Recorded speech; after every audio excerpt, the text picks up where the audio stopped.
اور اب آئیے اب اس شخصیت کو حضور حاضری دینا چاہتا ہوں جہاں پہنچ کر میری کیفیت یہ ہے کہ لبوں پر آ گئی لرزش کلام سے پہلے، لبوں پر آ گئی لرزش کلام سے پہلے، نگاہیں جھک گئی میری سلام سے پہلے۔ میری مراد ہے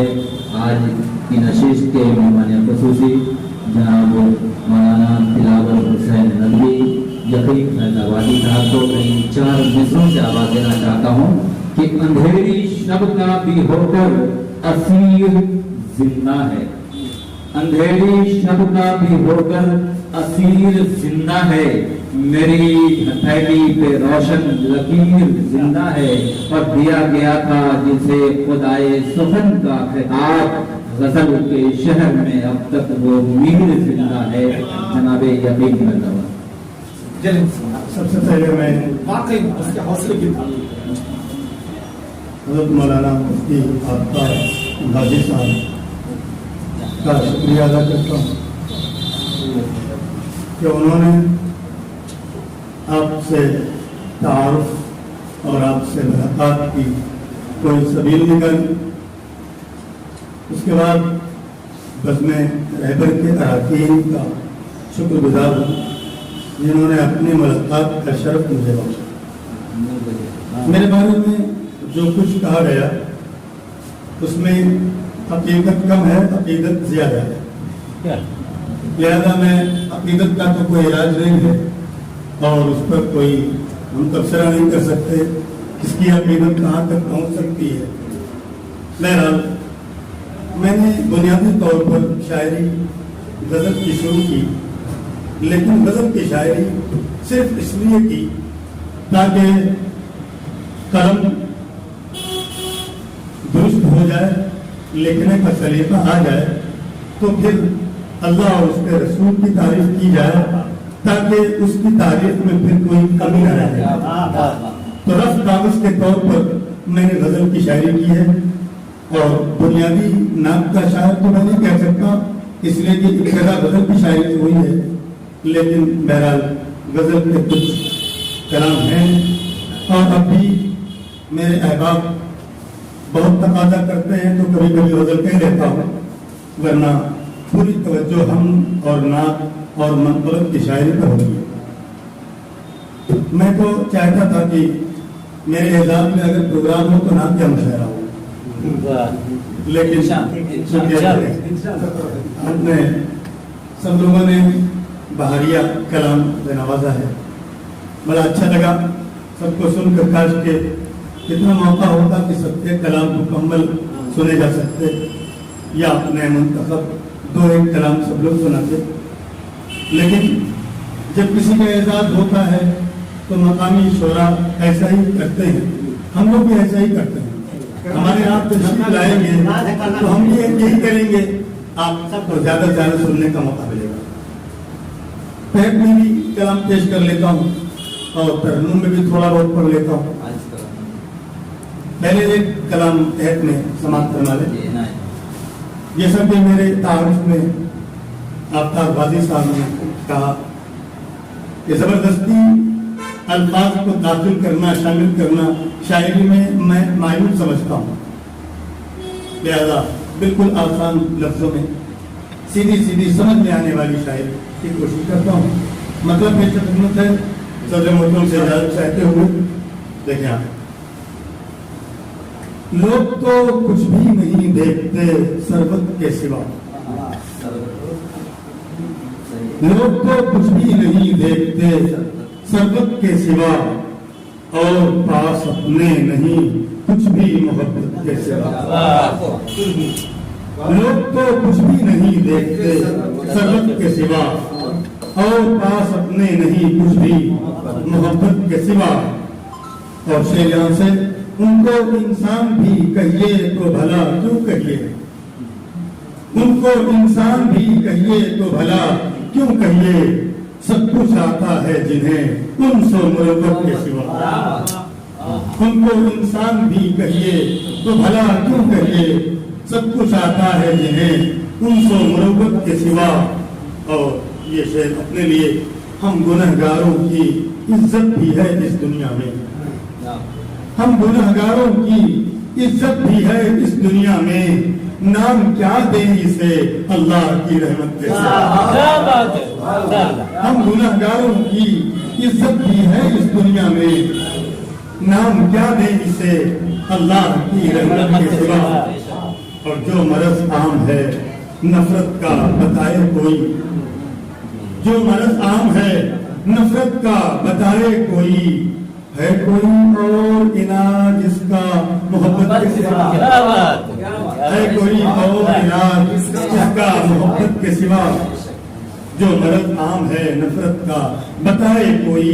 ہے کوئی اور علاج اس کا محبت کے سوا۔ حاکم وقت اگر ظلم پہ آمادہ ہو، حاکم وقت اگر ظلم پہ آمادہ ہو، چارہ کار نہیں کوئی بغاوت کے سوا۔ حاکم وقت اگر ظلم پہ آمادہ ہو، چارہ کار نہیں کوئی بغاوت کے سوا۔ اور راستے خلد میں جانے کے بہت ہیں، لیکن اب غازی صاحب کے وسیلے سے یہ شعر پیش کرتا ہوں۔ راستے خلد میں جانے کے بہت ہیں، لیکن مختصر کوئی نہیں راہ شہادت کے سوا۔ راستے خلد میں جانے کے بہت ہیں، لیکن مختصر کوئی نہیں راہ شہادت کے سوا۔ پاس ہم لوگوں کے اب جیسے کوئی کام نہیں، پاس ہم لوگوں کے اب جیسے کوئی کام نہیں، سب کی غیبت کے سوا، سب کی شکایت کے پاس ہم لوگوں کے اب جیسے کوئی کام نہیں، پاس ہم لوگوں کے اب جیسے کوئی کام نہیں، سب کی غیبت کے سوا، سب کی شکایت کے سوا۔ اور زندگی ہم نے کچھ اس طرح گزاری جیسے، زندگی ہم نے کچھ اس طرح گزاری جیسے، کوئی مقصد ہی نہیں جسم کی راحت کے سوا، کوئی مقصد ہی نہیں جسم کی راحت کے سوا۔ اس لیے اپنے بزرگوں کو، اس لیے اپنے بڑوں کو نہیں دیتے ہیں جواب، اس لیے اپنے بڑوں کو نہیں دیتے ہیں جواب، کوئی حاصل ہی نہیں اس کا ندامت کے سوا۔ اس لیے اپنے بڑوں کو نہیں دیتے ہیں جواب، کوئی حاصل ہی نہیں اس کا ندامت کے سوا۔ اصل میں جس شعر نے یہ غزل کہنے پر مجبور کیا، وہ شعر کس شاعر کا ہے آپ جان جائیں گے، بہت مشہور شعر ہے۔ لذتیں اور بھی ہیں وصل کی لذت کے سوا، راحتیں اور بھی ہیں وصل کی لذت کے سوا، اور بھی غم ہے زمانے میں محبت کے سوا۔ تو میں نے اور بھی غم ہے زمانے میں محبت کے سوا اس مصرے کا جب جائزہ کیا تو مجھے لگا کہ یہ بات بہت صحیح نہیں۔ اپنی فکر بتا رہا ہوں، شاید کہاں سے کیا سوچتا ہے وہ جانے، لیکن سامنے بھی تو کچھ سوچتا ہے، انسانی ضرورت کی طرف سے جی انسانی ضرورت ہے۔ تو میں نے جو محسوس کیا کہ غم اور بھی غم ہے زمانے میں محبت کے سوا، جی اور بھی غم ہے زمانے میں محبت کے سوا، تو میں نے یہ سمجھا کہ جتنے بھی غم ہیں اصل میں محبت ہونے کی وجہ سے ہی جی بالکل بالکل۔ ہمارے سامنے کوئی حادثہ پیش آئے اور کوئی گئے فلاں جگہ ایکسیڈنٹ ہو گیا، اتنے لوگ مارے گئے، ہماری زبان سے آہ نکلتے اتنے لوگ مارے گئے، یہ محبت تھی انسانیت کی جو اتنا لفظ نکلا ہمارے منہ سے۔ اور اگر معلوم ہو جائے کہ اس میں سارے ایمان والے تھے تو پھر کہتے کس طرح محبت تھی تو زیادہ غم ہوا۔ اگر اس میں کوئی بتا دے آپ کا کوئی رشتے دار بھی تھا تو پھر اور زیادہ غم ہوگا، اور مرد ہو آپ کا بیٹا بھی تھا، ہو سکتا ہے کہ بے ہوش بھی ہو جائے، ہاتھ پھیر بھی ہو جائے۔ تو محبت بڑھتی جاتی ہے تو غم بڑھتا جاتا ہے۔ اس کو سامنے رکھ کر کے میں نے اس شعر کا جواب کہیے یا اپنی فکر کو نظم کیا ہے وہ آپ سماعت فرمائیں۔ غم اسی کا ہے یہاں جس سے محبت ہے یقین، غم اسی کا ہے یہاں جس سے محبت ہے یقین، کوئی غم ہی نہیں دنیا میں محبت ہے۔ کوئی غم ہی نہیں دنیا میں میرا ایسے جو تھی میں نہیں کہتا کہ میں 100% صحیح ہوں لیکن میرا چند اشعار اور ایک مرتبہ ہمارے یہاں لکھنؤ میں کئی بزمیں چلتی ہیں ان کو تو آپ انگلیوں پہ شمار بھی نہیں کر سکتے ماہانہ 15 روزہ اور ترجیح مشاعرے غیر ترجیح اسی طرح صرف ردیف دے دی جاتی ہے صرف قافیہ دے دیا جاتا ہے اس قافیے کو اپنے اپنے اوزان میں اپنے ردیف کے انتخاب پر آپ شیئر کریے کبھی ردیف دے دیا جاتا ہے اور ردیف کو سامنے رکھ کر جو چاہیے قافیہ آپ انتخاب کیجیے کبھی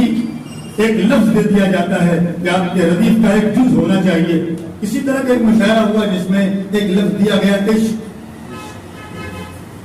اپنے ردیف کا جز بنائیے اور کلام دیجیے کیونکہ میں اکثر غزل کے مشاعرے میں نہیں جاتا احباب کا تقاضا ہوا میں پہنچ گیا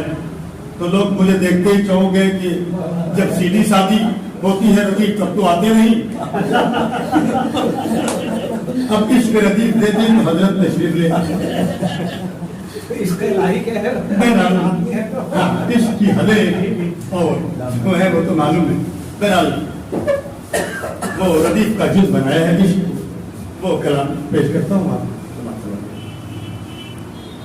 ایمان وجہ عشق ہے اسلام عشق ہے ایمان وجہ عشق ہے اسلام عشق ہے اللہ اور رسول کا پیغام عشق اللہ اور رسول کا پیغام عشق ہے یوں تو ہر ایک شے ہے خدا کی عطا مگر یوں تو ہر ایک شے ہے خدا کی عطا مگر واللہ ایک قیمتی انعام عشق ہے واللہ ایک قیمتی انعام عشق ہے مانند ایک کھڈر کے ہے یہ ساری کائنات مانند ایک کھڈر کے ہے یہ ساری کائنات وجہ سکون و باعث آرام عشق ہے وجہ سکون و باعث آرام عشق ہے خود ہر قدم پہ منزلیں کہتی ہیں مرحبا خود ہر قدم پہ منزلیں کہتی ہیں مرحبا یہ کس نے کہہ دیا ہے کہ ناکام عشق ہے خود ہر قدم پہ منزلیں کہتی ہیں مرحبا یہ کس نے کہہ دیا ہے کہ ناکام عشق ہے اس کے بنا محال ہے جینا زمین پر اس کے بنا محال ہے جینا زمین پر شاید اسی لیے تو یہاں عام عشق اس کے بنا محال ہے جینا زمین پر شاید اسی لیے تو یہاں عام عشق ہے کسی نوجوان کی نظر کر دے نوجوان کی نظر ایک صاحب نے کہا تھا کہ اس شعر کی توجیہ نہیں ہو پا رہی ہم سے آپ کی زبان سے سن کر تو ہم نے کہا جو عام طور پر عشق ہے وہ وہی عشق ہے جو میں کہہ رہا ہوں اور جو عشق آپ سمجھ رہے ہیں وہ خال خال ملتا ہے اب بھی اس کی تعداد کم ہے اس لیے کہ ماں بھی اپنے بیٹے سے عشق کرتی ہے بھائی بھی اپنی بہن سے عشق کرتا ہے تو پھر اس عشق کی تعداد اب بھی زیادہ ہے اس عشق کے مقابلے میں جو آپ سمجھ رہے ہیں عمومیت جو ہے وہ اس معنی میں ہے اس کے بنا محال ہے جینا زمین پر شاید اسی لیے تو یہاں عام عشق ہے ایک ماں کی آس ہو کہ وہ بیٹے کی پیاس ہو ایک ماں کی آس ہو کہ وہ بیٹے کی پیاس ہو زمزم کا جس نے ہم کو دیا جام ایک ماں کی آس ہو کہ وہ بیٹے کی پیاس ہو زمزم کا جس نے ہم کو دیا جام عشق ہے فقدا یہ ہم پہ آتش نمرود سے کھلا فقدا یہ ہم پہ آتش نمرود سے کھلا جس کو نہیں ہے خدشہ انجام عشق ہے فقدا یہ ہم پہ آتش نمرود سے کھلا جس کو نہیں ہے خدشہ انجام عشق ہے اور یہ شعر بطور خاص پیش کرتا ہوں آپ کی شعر کہ زخموں سے چور جسم لبوں پر عہد زخموں سے چور جسم لبوں پر عہد انکار تیرا عبد سیاہ فام عشق ہے انکار تیرا عبد سیاہ فام عشق ہے مقطع بھی برداشت کر لیں جس نے یتیم دل کو میرے دل بنا دیا جس نے یتیم دل کو میرے دل بنا دیا اس بے نظیر چیز کا ہی نام عشق